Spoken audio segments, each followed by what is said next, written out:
not in there. Okay, so for the viewers at home, Fayette County Sheriff's Office, 22 people that are at the scene, and never went to find if my daughter was, because at that time, no one knew she was dead. My daughter was hurt. So so he lived. Had to contact either the chief of police or the prosecutor. I was told no. Okay, so let's see this signed affidavit that you have about the headstone. The signed affidavit I have about the headstone. We're watching last night. You know that Mackenzie's headstone was stolen. And read it to you guys at home. Here it is right here. Yeah, so, I got it. On the second page. Me that she asked Mike Stiegels to remove Mackenzie's headstone from the Fairview Current's whereabouts. And this is a signed affidavit. And you can see it in so for the office that I had to remove my daughter's headstone because of it being there. When I called Phil, I think is his name, he even stopped into the sheriff's office and told them he had no problem with that. The department, they came to a benefit that I was holding, and we loaded the headstone up in a truck, and we did a memorial ride back down to the gravesite, and Jeffersonville Fire Department are actually the ones that carried the headstone back to the grave. And when they took the headstone back to the grave, they set it, and we did a memorial for my daughter again.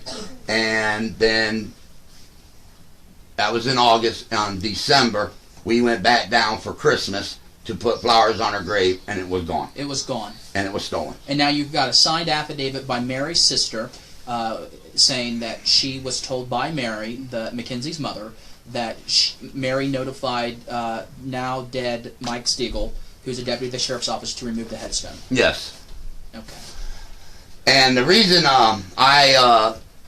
like I said, that I asked for the touch DNA and everything is because of this deputy's, the way he attacked me personally that didn't even know me. And I mean, he had me removed off my boys' baseball team as their head coach. He actually had the ballpark in Jeffersonville contact me at 10 o'clock at night and tell me that I could no longer coach my kids' team. The day that the headstone was stolen, another officer came to the cemetery to do the report, and Mike Stiegels came over the radio saying, I'm on my way to the cemetery. I'll handle the report on the headstone. And that officer said to Mike Stiegels on the radio, I'm already here. I'm already taking the report. But Stiegel was a sergeant. Yes. Which means he overranked that deputy. Right, but it did not show up. If I'm correct, the officer was Bell. And that officer was in tears that somebody would take my child's headstone and steal it. So we know that Stiegel was related to Kenny Mossbarger. Yes. Who was the boyfriend of Mary Branham. And we also know that we have Sergeant Stiegel's own words posted on Facebook. Yes, he posted a message on Facebook, which I will show the viewers. This is the report, and then I will read it to everybody. So this is a Facebook comment. This is a Facebook comment directly on Facebook that... now let's set the scene here. It's on the Record Herald's link. It's on the Record Herald's link. Which is the local paper. Right. And it states on here, Mike Stiegels, such warm and caring mother. My wife and family are very proud that we have Mary in our family and try to be as supportive as we can. I've seen firsthand the pain that Mary and Kenny have gone through and the hard times inflicted on them by people that have set themselves up as victims. In other words, he's saying me, that I'm setting myself up as a victim. I'm the father. I am a victim. And you were ruled out as a suspect. And I was ruled out as a suspect. And then he went on, of this, who unbelievably have profited from this. I believe that eventually the public will see what this person is actually like.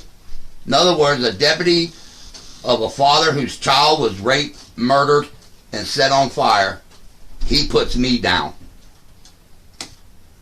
That's what he did in this statement. And Vernon Stanford's reaction to this was nothing. This deputy should have been suspended. A law enforcement agent are not allowed to go on media. And I reached out to the sheriff's office and asked them if they would release a statement because they knew I was coming here to interview with you. They did not reach back out. And a statement on Facebook, and this is what he wrote. There were some expletives in there, just a fair warning if you have kids at home. Yeah. Don't matter, Mr. Pissy Pants, which he's talking about me, the father, can just stop the shit now. And for the rest of you assholes in the community, I think you know. The bullshit stops, and it stops now. It's getting real fucking old, don't you know? And that's what the boyfriend wrote. So the boyfriend posted this on Facebook. And he posted this on Facebook after I made the accusations of what Mike Stiegels was doing. And this is a deputy that's saying this is a caring mother and father, and he welcomes them in their family. What do you want to talk about next? The next thing I want to talk about is their vacation. I want people to know that Kenny and Marianne went on vacation. We buried her on I think it was May 5th. And that weekend, they went in and withdrew all the money that the community had given to help bury my child. So there was a fund set up at the Jeffersonville Bank. Yes. And when I went to that bank to retrieve who got the money, there was no such bank account. They erased it. It's deleted. It's gone. It disappeared. We heard... But there was $11,000 that was in that bank. Because that's what the Record Herald reported. Right. And I just want everyone to know that they went on vacation right after we buried her. The money came out of the bank and they went on vacation. Not even a week later. Not even a week later, they went to Myrtle Beach. And this is a picture of them in their condo that cost over $1,000 to rent. And this is a picture of them sitting looking at the ocean of the time that my daughter was ruled murdered and an arson, that their house was set on fire purposely. And this is a picture of them at their condo. So Mackenzie was not even buried a week, and mom and boyfriend, who are still suspects in the murder, draw $11,000 out of the bank donated by the community, and then not even a week after her burial are in Myrtle Beach staying in a condo that cost $1,000. Yes. And this is Kenny at a restaurant in Myrtle Beach.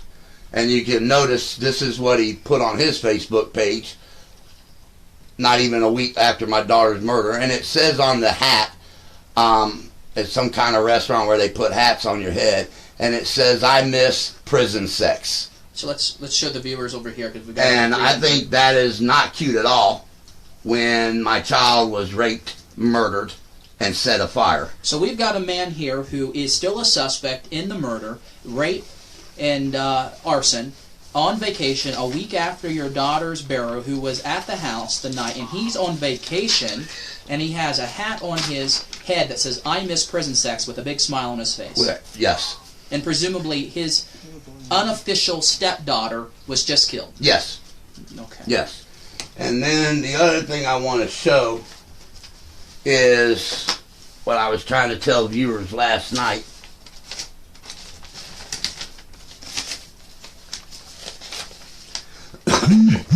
This is the this is hard. This is the tattoo that he got tattooed on his chest that really bothers me a lot because it's my daughter, first of all. And the guy or whoever did the tattoo actually shaded my daughter's face exactly like she is in the coffin where the burns are on her face. And he put this on his chest and then posted this picture to me. And he said at the bottom of the picture, "in honor of my daughter," which was pretty hurtful of what he did. So if you guys can see the shading on the face, that's quite disturbing. Yeah, because if you look at the picture of my daughter in the coffin, that's exactly about how it is on her face. So we've all seen the From photo, the soot, yes. because you posted that on Facebook. Yes. And that's disturbing. Yes. And this is the deputy that's saying that these people are hurting. And I just don't see how they're hurting. I have, like I said, a lot of stuff. I promised this community I would share my story and my daughter's story with them. They deserve to know the truth. They deserve to know that it's going on 11 years and nothing. I have not been told anything new in over 11 years. And people wonder why I fight so hard. It ain't that I'm fighting just for justice for my daughter, but I don't want this ever to happen to another child in this community. Ever. And I don't care whose toes I step on. I don't care who don't like what I've got to say. I know when I speak the truth. I know I have the documents to back up what I speak. And it is very hurtful of what my children and my children today are going through. Well, the floor is yours, and we'll stay here till midnight if we have to. And next thing I want to show, we mentioned last night, this is the yellow envelope that came from Paint Valley. And these are the documents that they sent to Children's Services of my children being molested. For those at home that don't know what Paint Valley is, it's the local mental health clinic. Yes. And this is one of the papers. It's kind of hard to see because it was copied and it's in black. And it says here,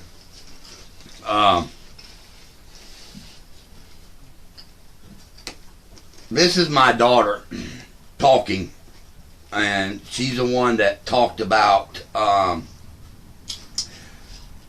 William Potter, which is Mary Ann's brother, who actually failed the lie detector test twice. And he was the one that we were talking about last night that was making my kids suck his chest, suck their own chest and everything else. And she also told the counselor there that her brother was pushed into a fireplace and burned across his back 9 inches. And then it states right here, William had both of my brothers, her brothers. You mean both of your sons? My sons. Suck their chests. William tells me to suck my chest, and I tell him no. William's, like I said, it's hard to read, but these are some of the statements that my children had made to Paint Valley. The documents from Paint Valley that were sent over to Children's Services. And this was all going on. This actually was, some of these are dated December of 2005. And my daughter was murdered April 27, 2006. So let's talk about William Potter for a moment. He's the brother of my ex-wife. And you told me last night, after we disconnected the live, or before we went live, that you told me about this, but you said that he was at the house maybe a week before and slept at the foot of the bed or something? No, that was somebody else. Oh, okay. But how does William play into this? Because his DNA hasn't been taken, has it? From what I was told, it has. But then again, I've been told a lot of things, and I'm sorry, but the Fayette County Sheriff's Office in lies. And now I can't believe anything unless they show me, like I'm showing the public, of documents. I don't know if it's true or not. But I do know that he did fail the lie detector test twice. I do know that he met with somebody in Jeffersonville and gave them keys to Mary Ann and Kenny's, all their cars and their house, the next day after the fire. Okay. He delivered keys to a neighbor. Okay. This is a statement from my son. And to protect my son's name, I'm going to cover his name up. But it says, my papaw puts his butt in our face and his genitals. And this is all out of Paint Valley's records. Now, was this information ever forwarded to Children's Services? Yes, it was. And I have right here, I actually have where I signed release forms to release it. Anything that needed to be released. I wasn't told what was being released. I was just asked if it was all right for Paint Valley Mental Health to share with, which they did with Children's Services of Fayette County. And actually, right here is a fax transmittal coverage page from Paint Valley, 9/30/05. That was September.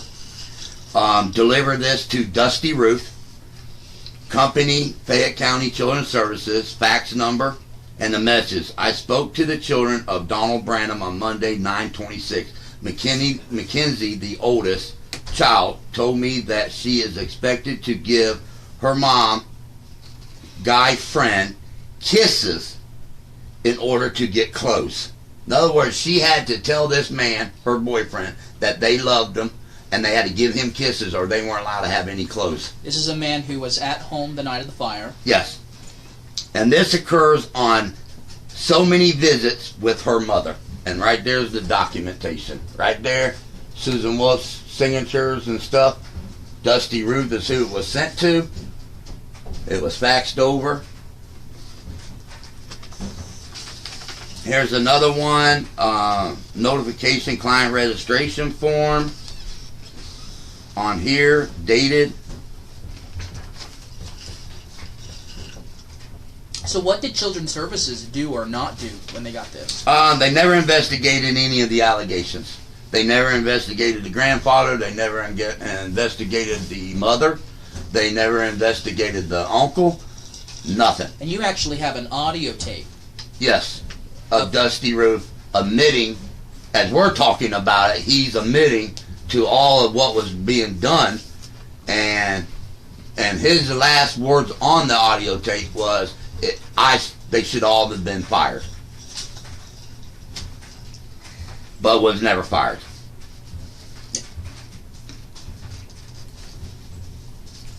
Here's where also is another one. And I have the actual copy of a highlighted one. And it says here, this is also from Paint Valley, side of the Paint Valley. Right here. Side of Paint Valley. This is another document that was sent.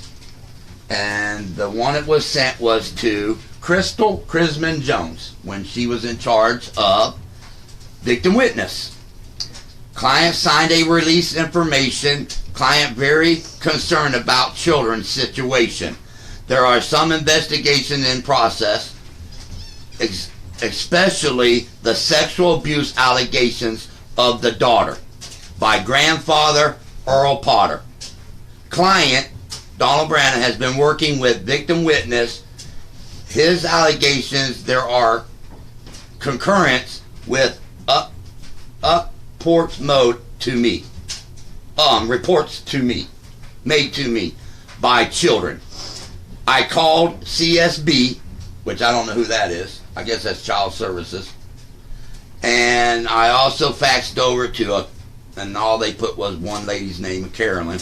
I gave information to them, and Mr. Branham and I are still waiting on the investigation. So when this was sent to victim witness, what happened? Nothing. Zero. It actually was put on a desk and just sat there. And who was that addressed to? That was addressed to Crystal Crisman Jones. And it's on there. I want the viewers to see. Who went on to be the director of my sister's house. Yes. Which is now shut down and was under investigation. Yes. So, like I said, these are from Paint Valley Mental Health. These are all the paperwork that was sent to Children's Services and Crime Victim Witness.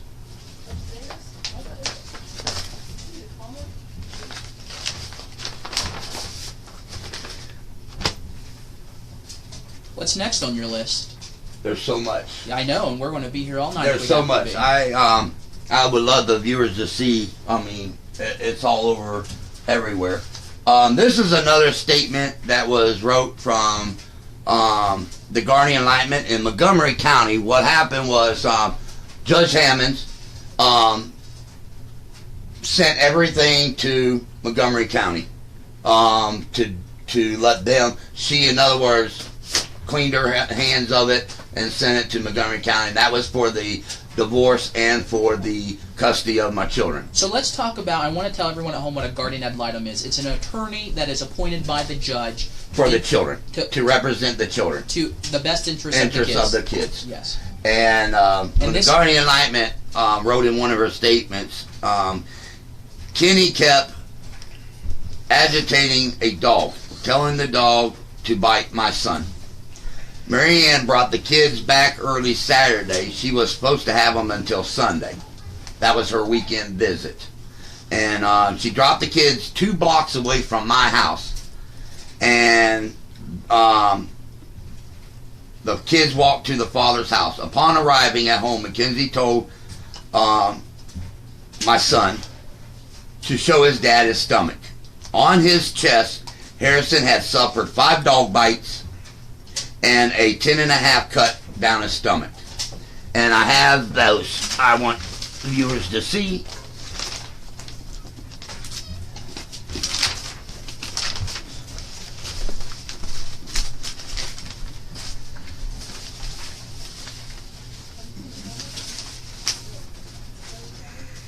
What these are is, these are the hospital papers, medical records from the hospital.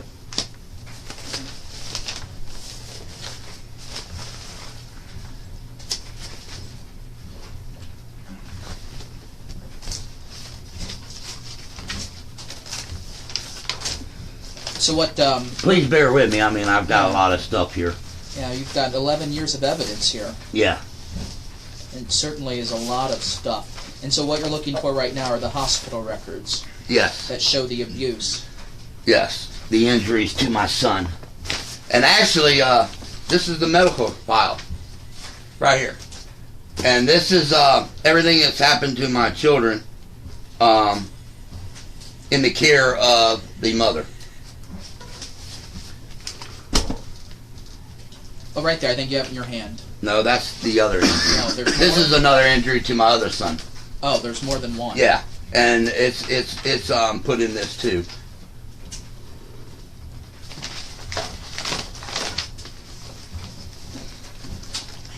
So how did your young son get these injuries? He was cut 10.5 inches down his stomach.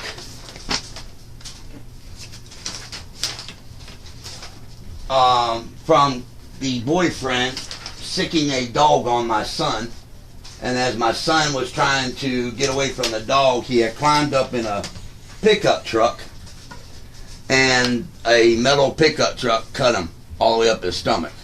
And what had happened was you actually have photos of these injuries. yes, I have photos of them. That's what you're looking for. Yeah.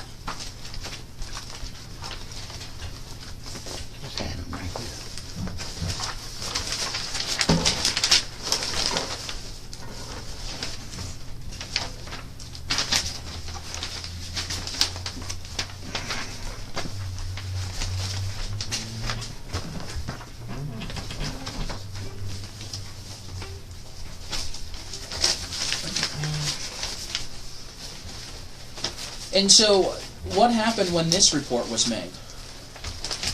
Nothing. Not a single thing was they didn't do nothing to it. There was nothing. Supposedly the dog was supposed to be quarantined, is what they do, I guess. And supposedly they said that the dog was killed, was run over, is what the mother and them said.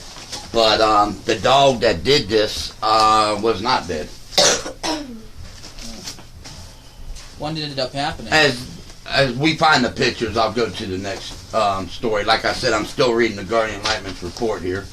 And in this Guardian Lightman report, it also, my daughter had mentioned about my other son, and that he was burned by being held against a fireplace. And in this report,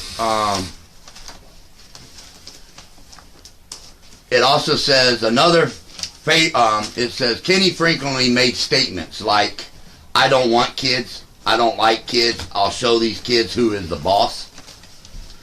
Kenny's favorite form of punishment was to hang my children, Mackenzie and my 2 sons, on hooks. This was done many times on hooks in a kitchen.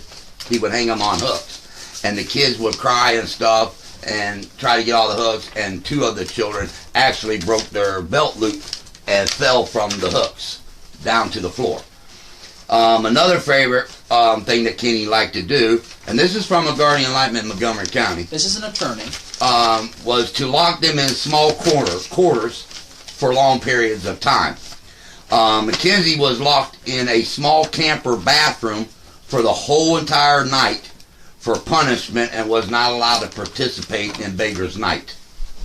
Reports were made about child abuse. The sheriff would make the courtesy call, and Kenny's uncle would always enter abuse unfounded, is what they stated.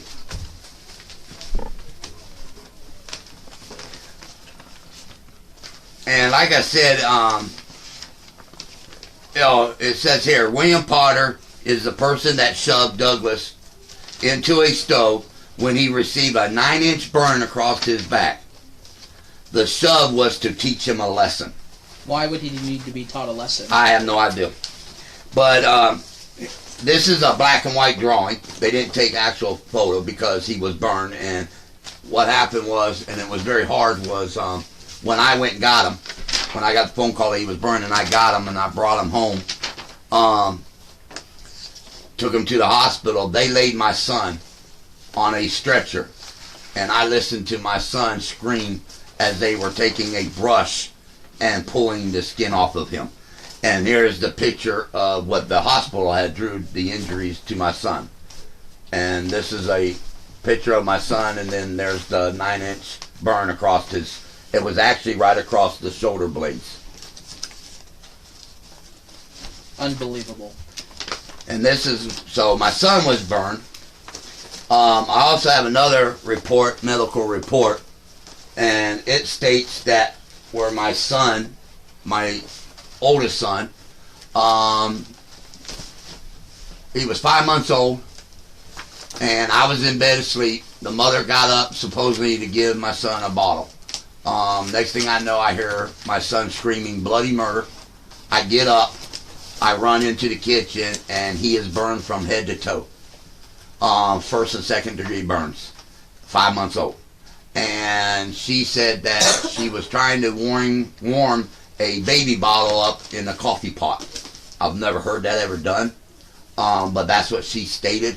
My landlord actually come down to the house and took me and my son, and we rushed him to Fayette County Hospital. When they got done with him and they gave him back to me, he looked like a mummy. He had wrappings all the way all over his body where he was burned. Nothing was done. No investigation. What's the next thing you want to share? Well, next thing I want to share, if I can find it, is, well, it actually goes back, if I can find the pictures, because my son had a bunch of injuries to him. What happened was my son, William Potter, again, my son, I had to take him to the hospital. He went into, what happened was I picked him up at the visitation center. And when I got him home and was giving my kids a bath, I noticed all these bruises all over my son's neck, jaw, shoulders. So I rushed him out to the hospital. They made me, I guess it's protocol, but they made me wait out in the room while they had my son in there because there was bruises on him. They did take pictures of him. I have the pictures. And supposedly his uncle William was choking him and body slamming him to the floor repeatedly. And my son told the hospital that I'm hurting. I told my uncle I was hurting to quit doing this to me. I'm hurting. And Detective Brown, who's now dead, came out to the hospital. And there's a report.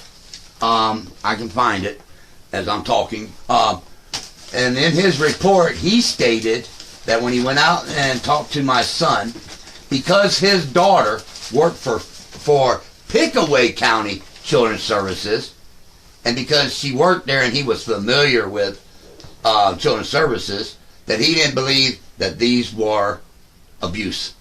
He writes this in a report. He writes this in a report. So he never notified Children's Services. Actually, his statement is in Children's Services' report. That's the statement. It's in Children's Services report. That's what he told Fayette County Children's Services, that he didn't believe to call Fayette County Children's Services because his daughter worked at Pickaway County Children's Services and he was familiar with this kind of stuff, and that he didn't believe it was a abuse. But the hospital report has in their statement what my son had told them, that he was being choked and everything by an uncle, and he had bruises all over his jaw, neck, and everything. And their report was abuse. So in the hospital report, you have medical professionals, yes, who are licensed to practice medicine, yes, the human anatomy, saying these are injuries consistent with abuse. Yes. And then you have a deceased detective from the sheriff's office, yes, saying because his daughter is works for Children's Services, that he knows vicariously through her mind and her knowledge that these injuries are not consistent with abuse. Is that right. what you're saying? Right. And this is documented in a report. Yes. Okay. It's documented in a report. And then, like I said, just like with the incident where he was cut 10 inches down his stomach, nothing came out of this. Nothing. Now, all these reports, and I went to the hospital myself and got every one of my children's medical records pulled, copied, given to me, and delivered them to the Fayette County Sheriff's Office. And you're telling me with all these reports, no one's been charged with my daughter's death. There's only been 2 interviews, and that was with the mother and the boyfriend. Now, an uncle, and his name is Jamie Potter, which is Marianne's other brother, was at the scene the night of the fire. Admitted that he left between 11:30 and midnight that night of the fire. Has never had to go take a lie detector test, and has never been interviewed. Has he had DNA taken? Nothing. 0. And he admitted being there within an hour of a fire being set.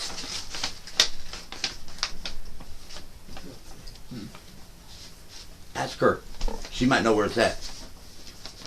And he was has never been interviewed. Never has had DNA taken, and has never had to take a lie detector test. Why do you think the sheriff's office has not conducted these, what your allegations are? I believe from the beginning of this, when I started putting my stuff together, and you can tell, I did a lot of homework here. Certainly. I did a lot of things here. I still today fight for justice for my daughter. The main thing I do believe is it's a cover-up. And I believe the cover-up is to protect a deputy of their own. To not have that exposed, that a deputy was involved in a child's death. And I'm not saying that this man raped my daughter. I'm not saying this man murdered my daughter. I'm not saying this man set the fire. But I believe he was there. I believe he's the one that pretty much coached them to do what they did. And we have a signed affidavit. And I have a signed affidavit. I also have a photograph that I will not share, but I do have a photograph of the leading detective and Mike Stiegel standing at a pickup truck 3 feet away from the fire having a conversation. And when I showed that picture to Detective Brown, who is deceased, when I showed that picture and that photograph to them, I was told that if I ever brought up about that picture again, I would be arrested and charged for interfering with an investigation. And you have that photo in a safe place? Yes. Actually, I have 3 in a safe place. And that's when I was told that was the actual day that the fire marshal contacted me and told me to come to the sheriff's office. And I took the pictures with me, which are some of them that you showed last night of the house fire. And when I went to show those pictures, I had that picture with me. And the fire marshal called me that day and said, can you meet us at the annex building? We need to talk to you. I went straight to the annex building, and that's when I was there to be told that it was rolled an arson and a homicide. And then that's that same day that I showed the picture, and then I was threatened to be actually arrested for showing that picture. What went through your mind when you were told that? This department's got to be crazy. And then I told him, arrest me. Arrest me. Do you ever fear that you're going to be shot or found dead someday? If I do, I think this community would know who to look at. Is it a possibility that could happen? Yeah. Have I been told? Yeah. I've been told. Quite a few people have told me. But you know, I believe in fair justice. I believe in telling my daughter's story for the community to understand what actually is going on. And sometimes you make those sacrifices as a father.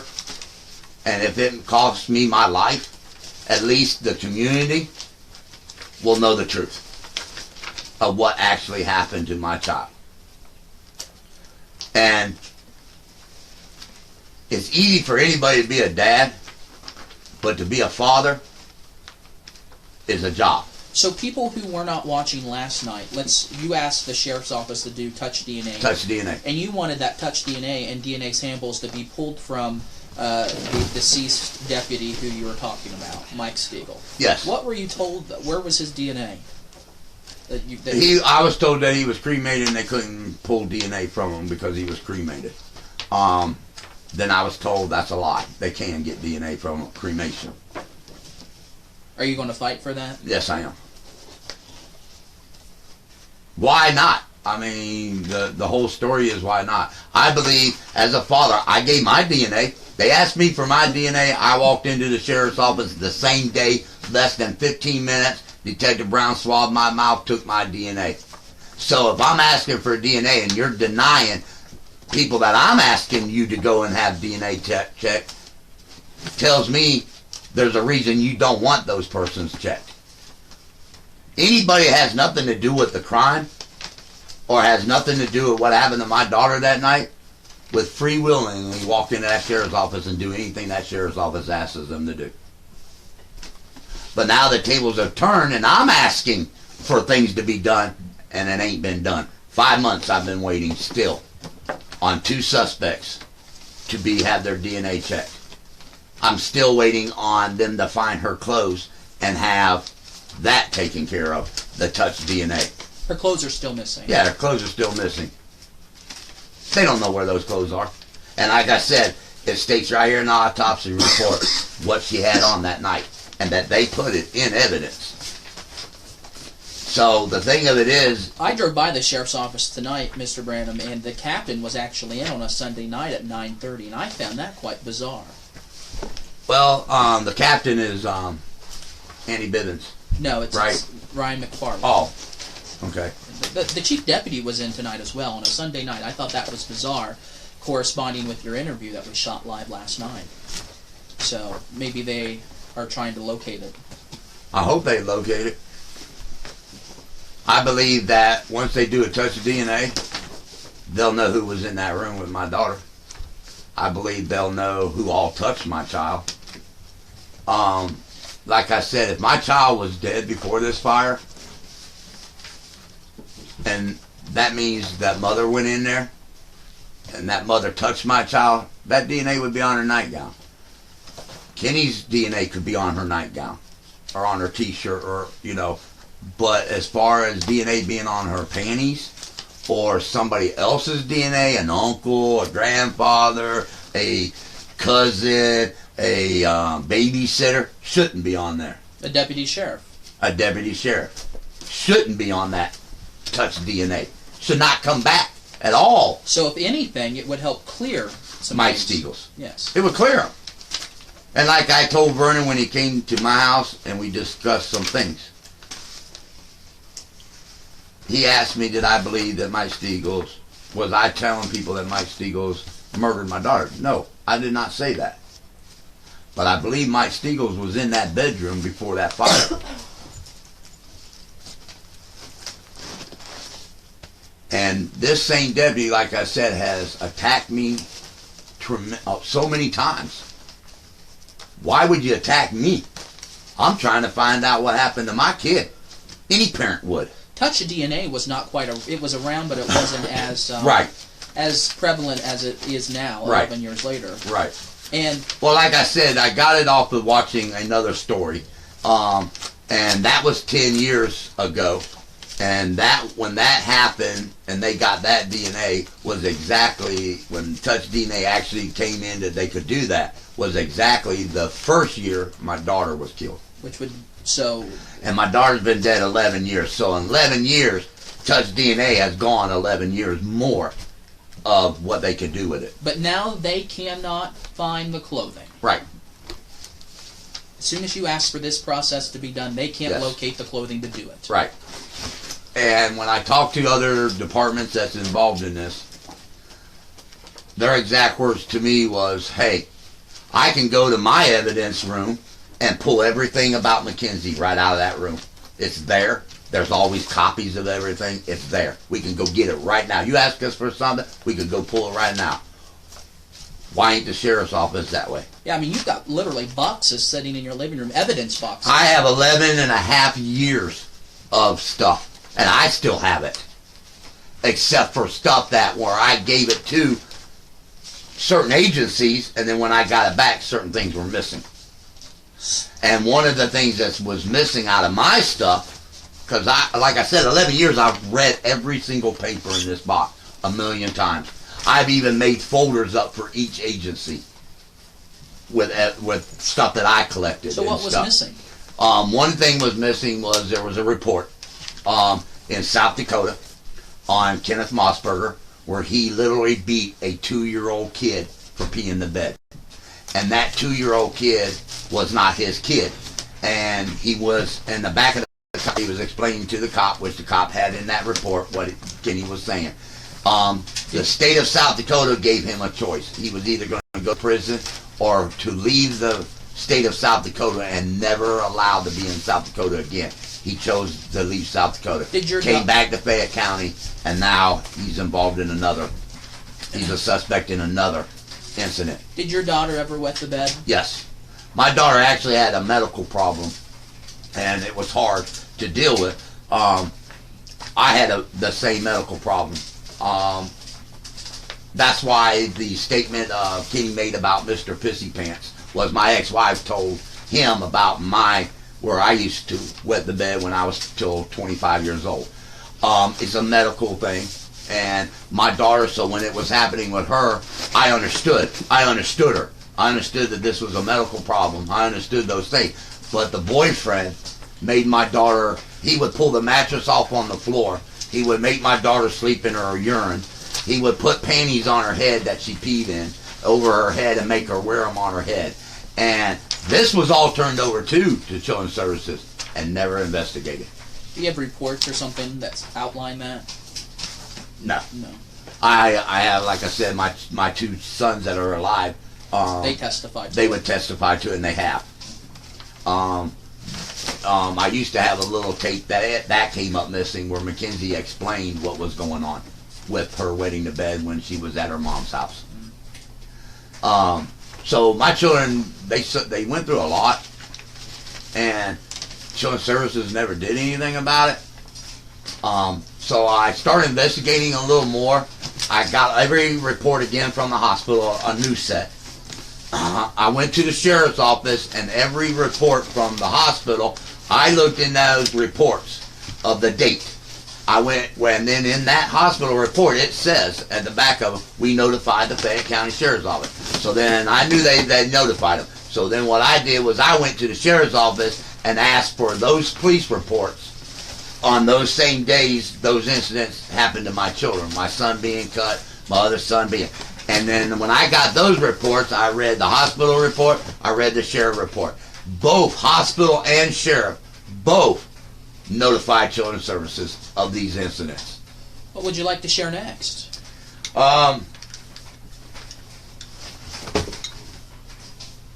See, I said sheriff report.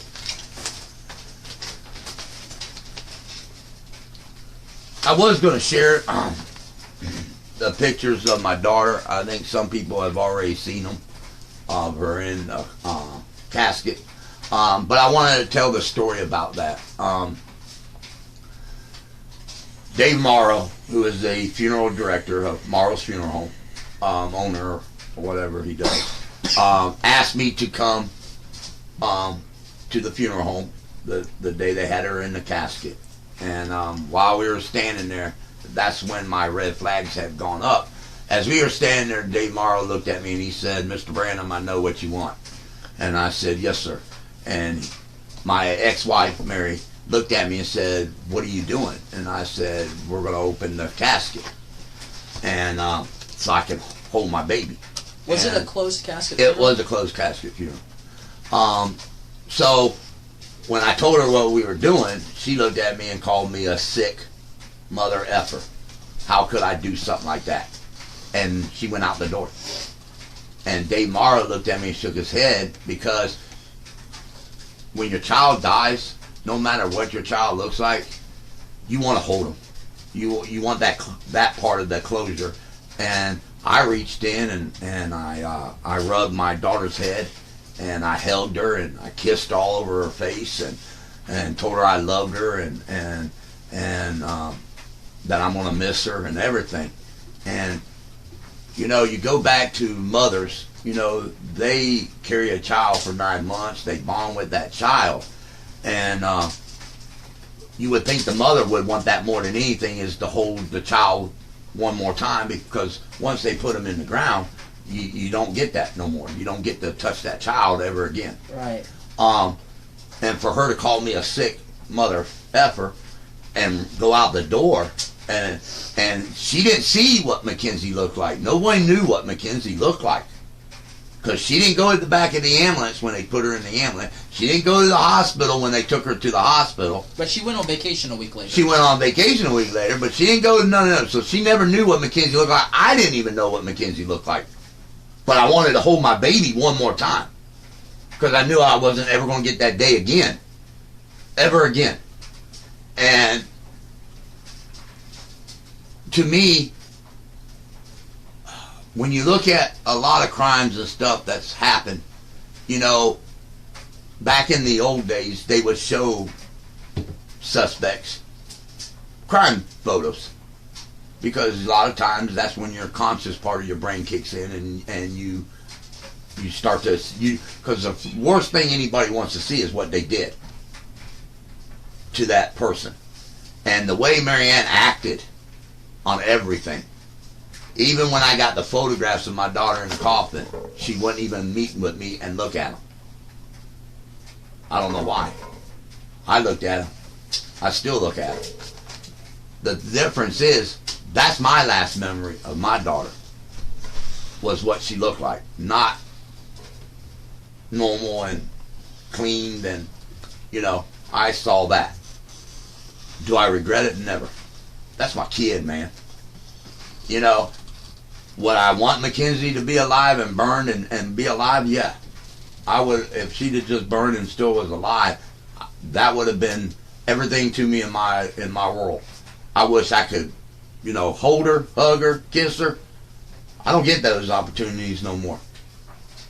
But the mother's actions of sitting there and watching a fire and knowing your child's in that house and not doing nothing, just sitting there, and then not even going to the ambulance when they're carrying your child down the road and putting her in an ambulance, and then not even going to the hospital. What's this about this red pickup truck? The red pickup truck, I asked about the red pickup truck because I was told by people, you know, you always hear rumors, you always hear stuff, that they pushed the red pickup truck across the road, Marianne and Kenny did. And I got mad. I was like, you're telling me they saved a $600, $800 pickup truck, but not my kid. My kid's still in the house, and they're pushing a truck across the road to save the truck, but my child's in a house burning. So I got mad about it. Well, later on I found out the truth about the truck. Mary and Kenny never touched that truck. They never pushed it across the road.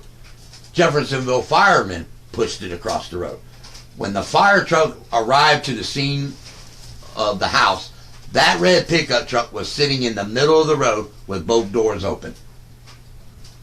Why do you think that was? I believe they weren't in the house when the house was set on fire. I believe they left and let whoever do what they were doing to set the fire, and they came back, and then they were going to get out of their vehicle and then act like, you know, they were going to go get help. But I think when they came back, they already heard all the people coming, the fire trucks, the sheriff's office, and them coming. They panicked. So, Mr. Branham, last night I went back and watched our live interview. We were showing pictures of the house. Yes. And there was one particular picture that showed Mackenzie's bedroom window. Yes. And they're over here on this nightstand. And the one, first of all, do we know how the fire was accelerated? Was there gasoline or kerosene or anything like that found? Any accelerant? All I know is I was told, and it's weird because I was told by the mother that the insurance company told her that it was diesel fuel, and that it was that there were splash patterns on the walls and in the front room. So do you have a picture of the bedroom window? Of my child's Yes, bedroom window? with Yeah. that's the particular distinct photo. And why I want to see this photo again is I want the viewers at home. I'm not a fire inspector by any means. But what stuck out to me about this photo is when we look at it on camera, you can see her bedroom window, and you can see the black smoke is just underneath her window. Right, going up. Why is it going up her window? Was there some sort of accelerant, is what I would like to ask a fire marshal. Why is the smoke just around the bedroom window going up? Did somebody pour gasoline down the side of the siding so it would intentionally reach the bedroom window? I don't know. And the thing of it is, this is the window that Kenny supposedly put a ladder on, which was found out later he lied. But he told the sheriff's office in the beginning that he went up the ladder, went in her bedroom, tried to find her, and that's that window. Now, this below here is another window, which is Marianne and Kenny's bedroom window, which was underneath Mackenzie. Okay? They are putting a ladder. You can see the black, but you can see the siding on both sides that ain't touched. So you got flames coming up there. Why would you put a ladder there when on this side of the house there's no fire, and that's her other bedroom window? So it was proven that that was a lie? Yeah, and it was proven that he lied about that. Actually, the fire department proved that because Kenny said he busted the window out, went in the bedroom and tried to save her, and then the smoke overtook him and he come out. And first of all, the ladder that he used couldn't even reach the window. It was a wooden ladder. Why would you put a wooden ladder when you got two 24-foot aluminum ladders with the wooden ladder? You put a wooden ladder on a house that's on fire. Second of all, the weight of Kenny would not even been able to hold up on the ladder. The ladder was broke. It was cracked already, broke.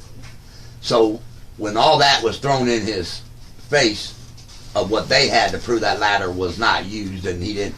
And then also Jeffersonville said that the window was not busted out. They had to put a thing in the window that pulls the window out. Did he ever admit that he lied? And then he admitted that he lied. And his reason that he admitted that he lied was that he told them that he would be ashamed of him being a fireman, that the town would look down on him because he didn't try to rescue a child that was entrapped in a fire. And he didn't rescue her. He never attempted, never tried. And the bad part about it is there was only a fire station 2 houses away. Yes. 2 houses away. And that house burned like that. What's a volunteer fire department? Doesn't matter. But he was on the department. In the fire report, the sheriff's report that Marianne had, them fire blazes 2 miles away. So that means that house was burning for a while before even 911 got called. So have you ever wondered... And the funny part about that is a stranger driving by is the one that called 911. And then somebody else that was woke up called 911. Marianne, the mother, had her cell phone in the pickup truck. So do you ever wonder, Mr. Mossberger was a 12-year veteran of a fire department in Fayette County. Do you ever wonder why he didn't go down to the fire department? That's what I said. I asked that.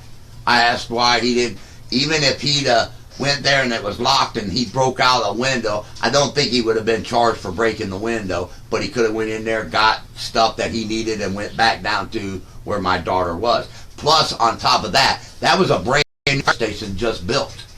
That fire station also had a phone on the outside of it.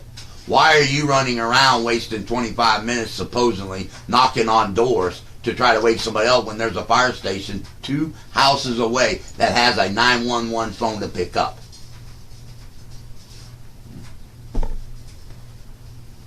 What would you like to share next? I think that's about it right now. I want to take a breather and get my self collected. I will show, though, probably another night. Like I said, the injuries to my son and stuff, they are pretty graphic. His cuts and stuff that he went through. But I just want people to know the truth, that it ain't just my daughter's death, but it was everything that's happened to my kids, and it was ignored. And the only reason it would be ignored is because a deputy was related to my ex-wife's boyfriend. Because these injuries that my kids went through, Kenny was dating my ex-wife. And he was never investigated by Children's Services. Ever. Not one single report on any of the injuries to my kids in their care, Kenny. I have a report, and I will find it. I have a report where Children's Services said every time they went to the house to talk to Kenny Mossberger, he would go out on the road with a semi. And my next question to them was, then why didn't you go to court and get a court order? My kids are being hurt. Why didn't you go to court and get a court order and force him to be brought in for an interview? And they couldn't answer it. Did it shock you at all when it came out recently on Channel 10, allegations that in a recording of a family saying, we let kids whose parents are on heroin stay in the house as long as it's functioning? Did that surprise you at all? No. I think Children's Services, that's one of the mistakes they make, is they always want kids to stay with the parent, but sometimes the parents don't need those kids. And I believe they should try harder. But also, I noticed something about Children's Services that really upsetted me. When they get a phone call about something, they send a letter to the people. And they send a letter and saying, we're coming out next Tuesday to investigate. You give them 7 days to coach a kid, to, threaten a kid to not say nothing, to clean their house. I believe when a phone call comes into Children's Services, they ought to take their lazy butts out of that chair, walk down the stairs, get in a car, and drive to that scene immediately. And if they're afraid to go to that scene, then they need to have somebody in law enforcement meet them there.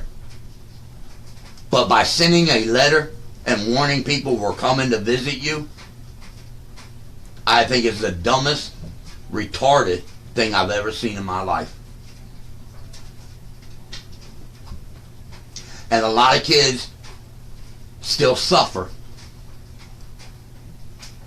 because they don't do their job. My kids suffered a lot. And I've got that. I've showed it. I've showed the evidence. And my children have been through a lot. And for this town, not the community people, because I've got a lot of support from the community and a lot of people that that are close to me, and it's hard for them. But one thing I do know is, when this first happened, I didn't even get an advocate. No one came to my house and actually talked to me, showed me what I needed to do, what forms that I needed to fill out. Never did. Ever. 2 people took it upon themselves to help me with everything.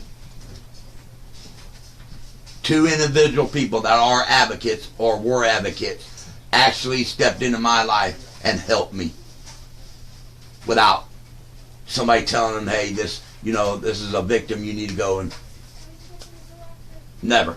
My kids, never. Never. I had to go find it myself. And I thought at that time, like I said, there's new people at Crime Victim Witness. There are awesome people at Crime Victim Witness today. They do help me now when I go there. But in back when the fire happened and stuff, no. Never did anybody come and help me. No one ever sat down and explained anything to me, what I needed to do, how I needed to do it. Never did. And then 2 people came to me, and that was Sonia Haycock with the courts and Christy Dawn Lynch. And they still today, if I ever need anything or I don't know how to fill out something or whatever, they help me with it. And they're doing that out of the kindness of their heart. And then, like I said, I've got neighbors that I talk to all the time about my daughter. And it's hard. People don't understand. You got to be in my shoes. I would go crazy if I don't talk about it. If I don't push forward with it, I would go crazy.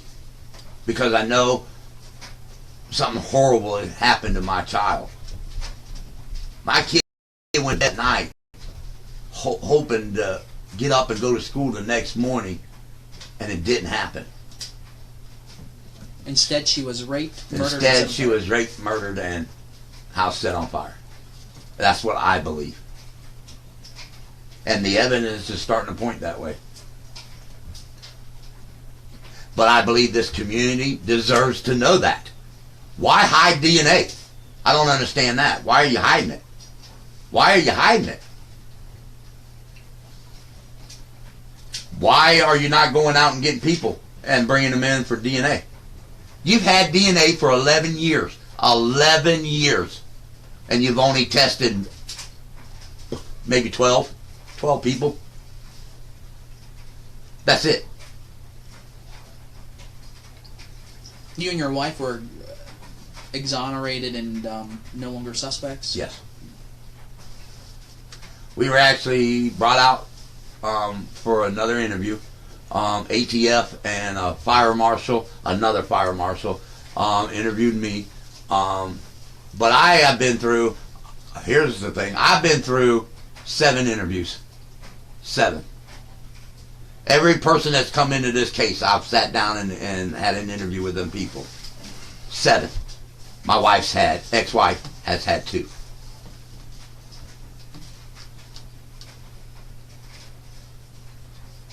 What about her brothers? None. Not one interview.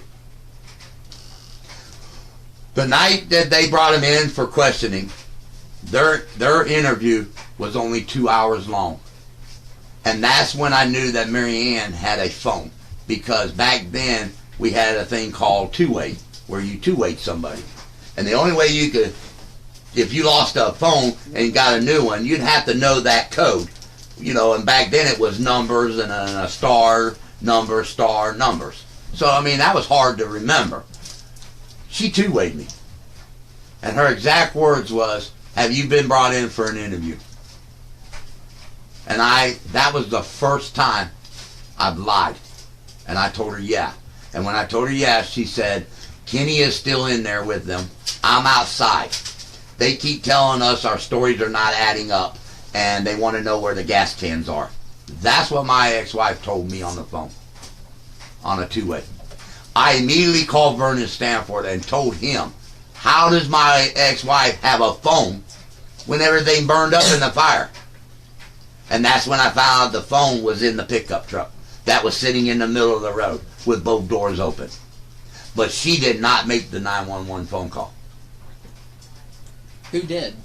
A stranger that was driving by and a neighbor. What did she say she was doing when the fire broke out? Running around banging on doors.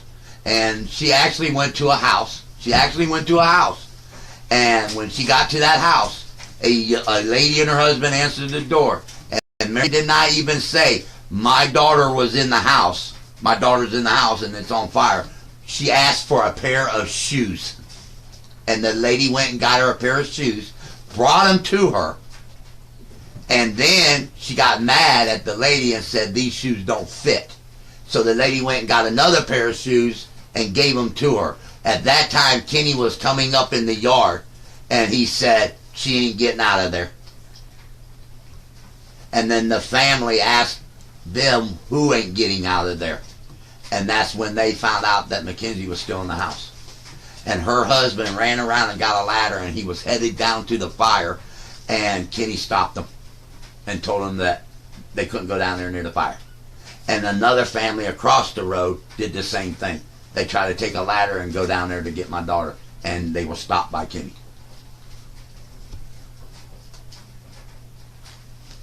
When the fire department got there, Marianne and Kenny was nowhere around the scene. They didn't even see him. There was nobody around. As he was turning the pumps on to pump water to put the fire out, that's when Marianne and Kenny come up behind the fireman. And still didn't even mention that Mackenzie was in there. And then when they finally did, from what I was told, Kenny said that my daughter was in the house downstairs. And Jeffersonville Fire Department wasted a lot of time downstairs looking for her when she was upstairs the whole time. And when their bells went off and sounded, courthouse arrived. Courthouse is the one that went, put a ladder on the back of the house, went in and got her. And it was too late. But the fire marshal told me it wouldn't matter what time I got there.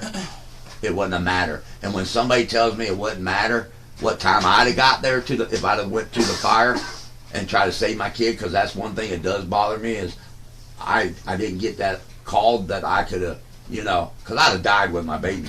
Did they find Mackenzie asleep in a bed? They found her in the bed with ceiling. The ceiling was on top of her when they found her. And Mary Ann had wrote a story to the Record Herald, and they hid it. They didn't even let the fire marshal know about what Mary Ann told them in that report, and I have that report too. She stated that Mackenzie was found under the window holding a rabbit. It was a lie. But that report was given to the Record Herald. That person at the Record Herald had it on their computer, and somebody made a copy of it. But it was never turned over to authorities until I got a copy of it from that person that downloaded it off the computer, and then I gave it to the fire marshal. And that's at the time when the Fayette County Sheriff's Office was asking anybody to give, if they knew anything, heard anything that, needed to notify them. And the Record Herald, the gentleman at the Record Herald, knew that Mary Ann had sent that email. It's a long story. And never turned it over. Never gave it to them. She wasn't found under the window holding No, the bed. she was found in the bed. She also, the mother stated that they banged on the ceiling with brooms. She actually was in the foyer and talked to Mackenzie and told her to go to her bedroom window. That was out of the mother's mouth, which I have that conversation taped, which I turned over to Fayette County Sheriff's Office. And I've asked for my copies of those tapes, and I still haven't received those. And that's been 11 years. So did Mackenzie have smoke inhalation in her lungs? They said that she had 68% carbon monoxide and smoke. I don't believe that. That's what the autopsy report That's what the autopsy report says. So can you say that again? I don't believe that. No, the percentages? 68% carbon monoxide and smoke. So she had 68% carbon monoxide. As small as Mackenzie was, that's a lot. That's a lot of carbon monoxide. So her lungs were still pumping. That's what they're saying. The autopsy is saying. But even if that's true, then why didn't my daughter get up off that bed? My daughter, actually, I thank God for Courthouse Fire Department. They're the best fire department ever. They used to do the thing uptown where kids would go and learn how to crawl and all that. Thing. Yeah, the safety thing. My daughter, Mackenzie, had 5 certificates from there. Both my boys had 5 certificates from there. That child knew exactly what to do when there was a fire. She never got off the bed. But Kenny and Mary Ann, in their statement, I always go by what the first thing a person says. Because that's at the time everything's going on. Mary Ann and Kenny, I was told my daughter was dead about 3 o'clock in the morning. At 7 o'clock that morning, same morning, I hear a knock on my door. And it's my ex-wife and her boyfriend. My ex-wife comes straight in the house, grabs my hand, pulls me into the kitchen, and out of her first words out of her mouth, this is the first words out of her mouth, I want to bury Mackenzie with your dad. That's all she said. Then Kenny went into the story that he lied about, how he went in there and tried to save her and after they left me, they went to Fayette Cycles, paid for motorcycle parts. This is only 5 hours after Mackenzie's dead. Paid for motorcycle parts, and then went to the Record Herald at 9 o'clock and gave a story in the Record Herald building at 9 o'clock in the morning. This is 5 hours after she and me are told our child is dead. This is 5 hours. She's giving a story to the Record Herald, her and Kenny are, and we weren't even told yet that it was an arson and a homicide.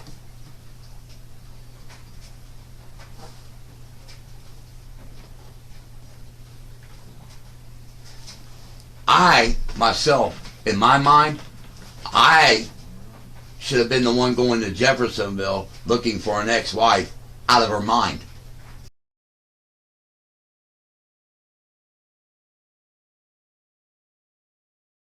She just watched her and telling me what they tried to do, and then go to Record Herald and give a story.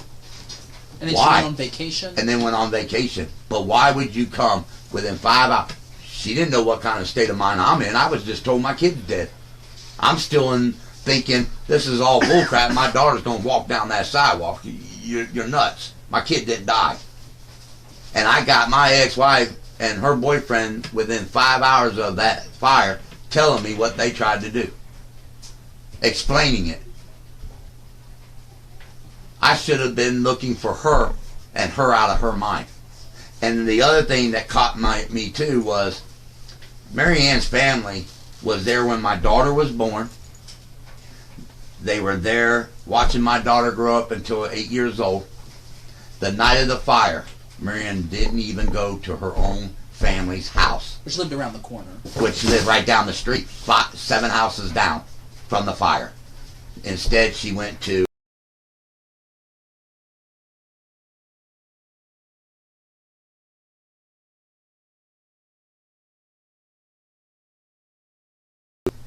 Steagle's house. They're all just told that their niece and their granddaughter was killed, and she don't even go to her own family. That's only 7 houses away from the fire. Instead, she goes to Steagle's house. They change their clothes or whatever they did, and then they come to my house, and then they leave my house and go pay for a motorcycle park. Were those clothes ever taken in as evidence or No, anything? and I asked that too. A witness at the crime scene said that Kenny came in her house and changed clothes in her house. And I asked Vernon Stanford, did anybody go in that house or ask Kenny where's the clothes from that night? Never did. Kenny also in the fire in the sheriff's report, it says he had injuries. There's no photographs of the injuries.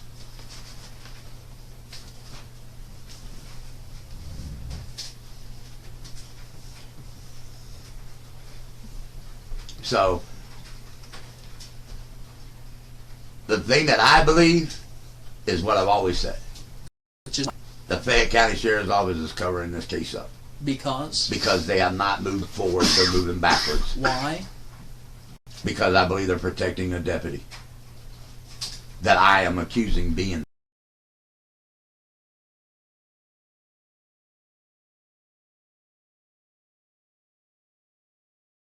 there, being involved. But you don't know how. But because to clear that gentleman's name, that deputy's name, touch DNA would do it.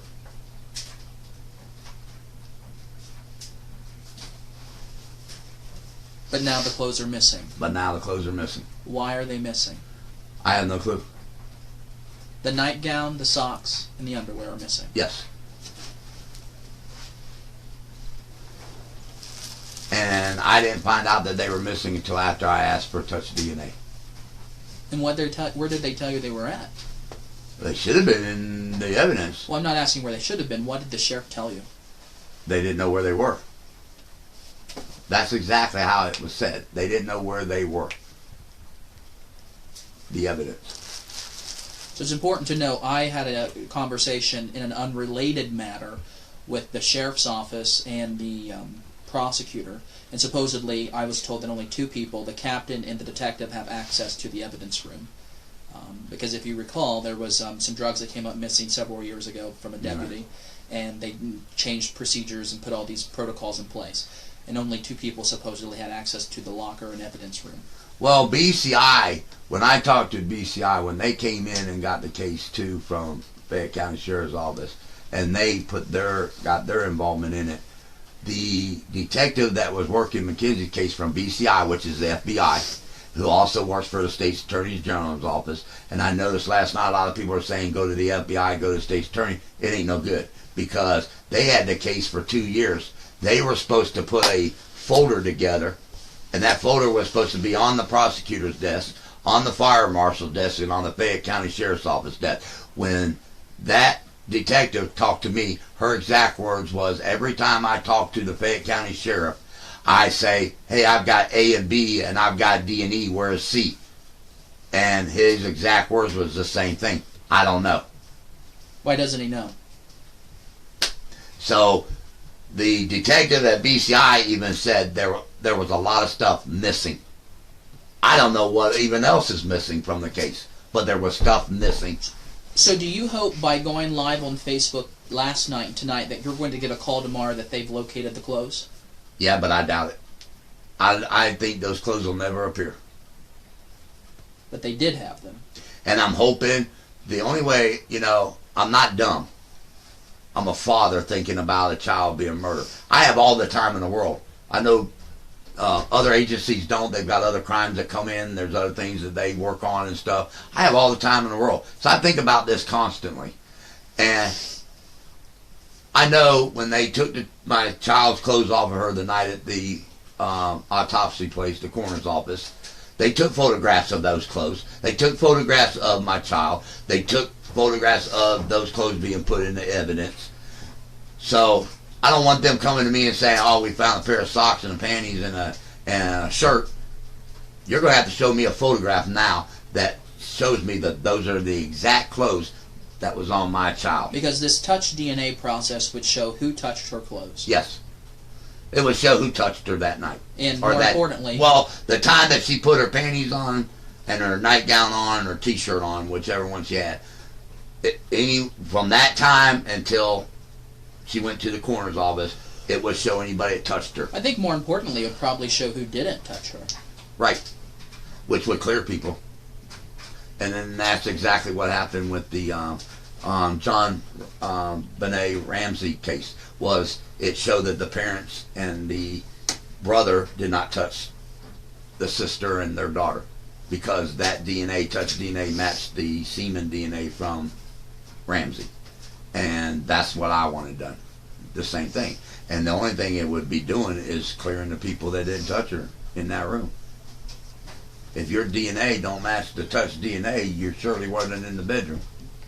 You didn't touch that child that night.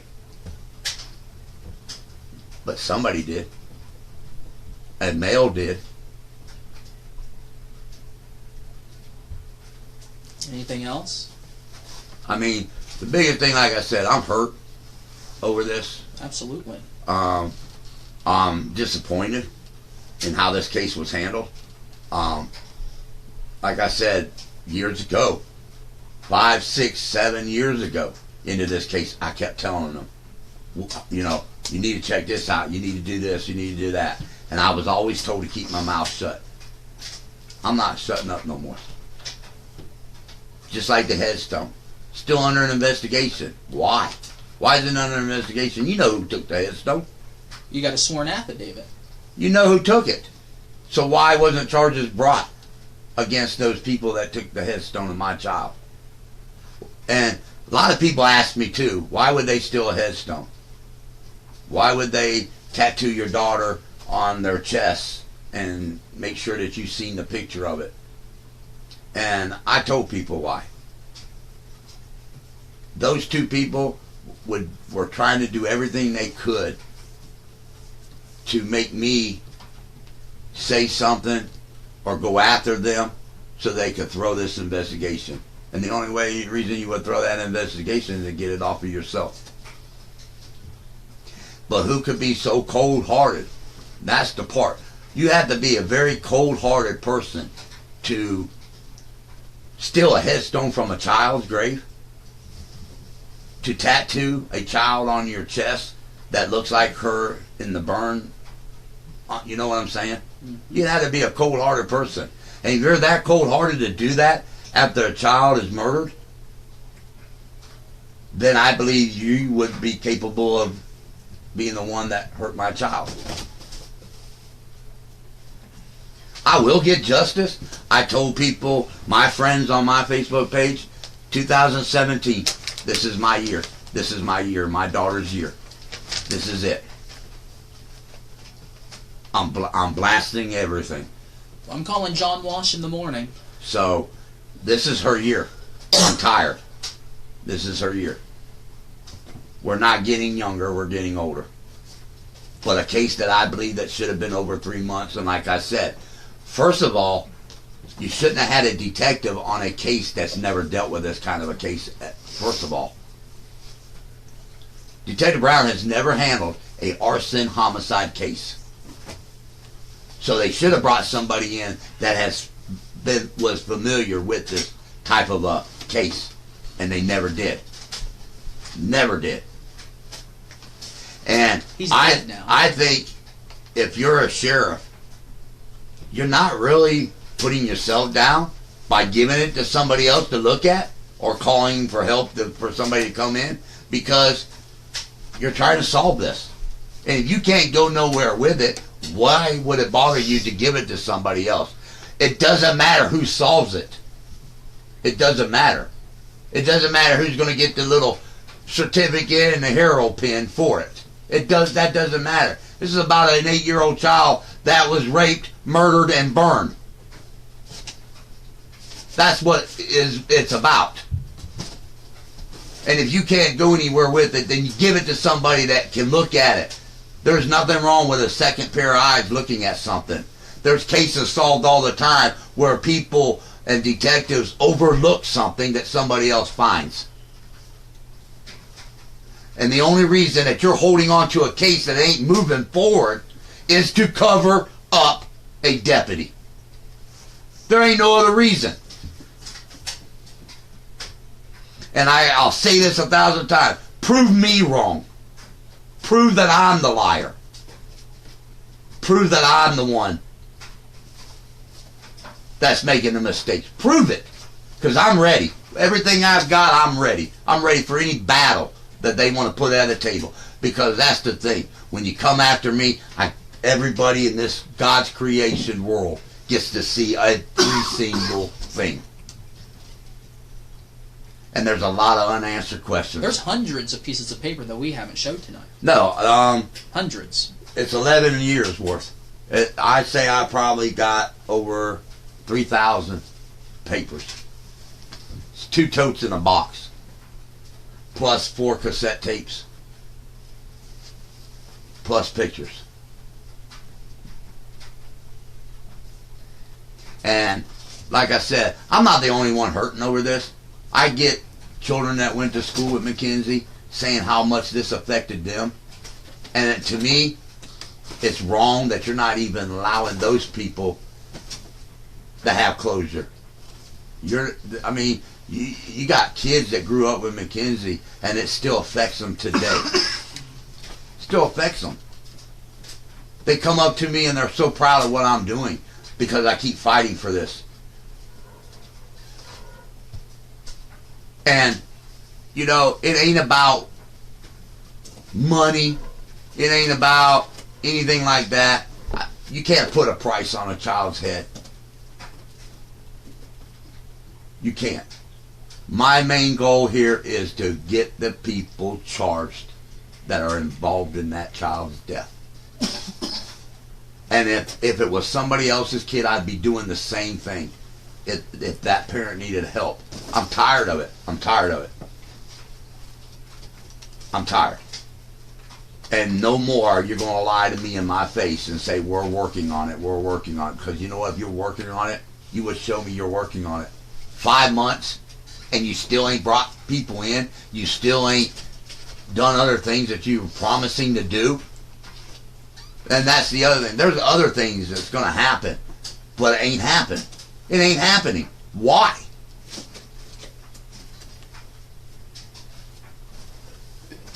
Should people call the sheriffs or the fire marshals and say, reopen this case? Yeah, because they can say it's not closed, but it is. And I believe if I wasn't alive today and I wasn't doing what I do, my child's case would sit in a box with dust on it and it would never be solved. But evidence is missing. Evidence is missing, true. But there's other ways too. And you know, one of the things I caught on, and I think I mentioned last night to you, 11 years now, I have called that sheriff's office probably 1 million phone calls. I have called BCI. I have called the state's attorney general's office. I've even called Internal Affairs. I have called the fire marshal unit, ATF. I have called them and called them and called them. My ex-wife has only made 2 phone calls. You're telling me you don't want to know what happened to your child? And this is what I even told Vernon Stanford and the sheriff's office. Take Mackenzie and let's put her on the back burner. Let's put her on the back burner. We know she was murdered. We know she was killed. We know she's not here today. But if you was in that home, wouldn't you want to know who tried to kill you? Wouldn't you be asking the sheriff's office to put you in some kind of safe, what do they call that? Safe, until they find out who did this? Mm-hmm. You wouldn't know? I mean, I would be going nuts if somebody came into my house and set it on fire and they killed my kids. I would want to know who tried, not only killed my kids, but who tried to kill me. Who tried to take my life. If I wasn't guilty of anything. She's never asked. People want to know what's the phone number to call. On the fire marshals? Okay, yeah. Fayette County office is 740-335-71. 6170. 316. What is it? It's 740-335-6170. Yeah, 6170 is the Fayette County Sheriff's Office. But what is the fire marshal's number? We have a poster here. Yeah. So right now, Mr. Branham is locating one of the posters.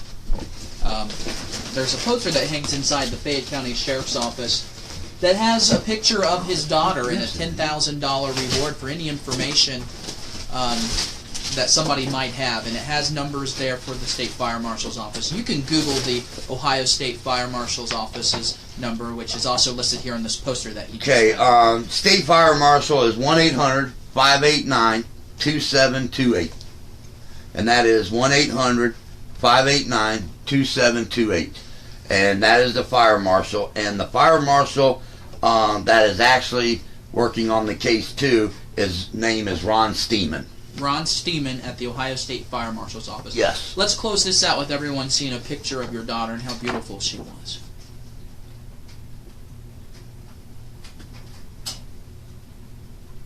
And that $10,000 reward still hangs out. And it still is, for any information leading to arrest. All right, Mr. Brennan. And I just want to say that one last thing is I thank the community, their support. I thank the people that always ask me how things are going with my daughter's case, you know. And like I said, this affected a lot of people, near and far. And I just hope that we can get justice for Mackenzie, whether it's solved or not. I know there's other charges that can be brought that are less than for the murder, but I just want it solved. And that's the most important thing to me. And I just want people to be aware that if this happens to any child, any abuse, anything, if you're too afraid to call Children's Services, there's other people you can call. Don't ever hesitate. So I want to thank the community tonight for listening to me. I will do another update later on, and show more stuff. I want the community to have a where they can follow the story and they understand what's going on as it Follow moves. it in real time. Right. Yep. Well, you've been listening to the story to Donald Branham in the tragic murder and loss of his daughter, who was raped, murdered, and the house was set on fire, and it's still a cold case. And there is evidence missing. With evidence missing. Yeah. All right. Thank you. Thank you.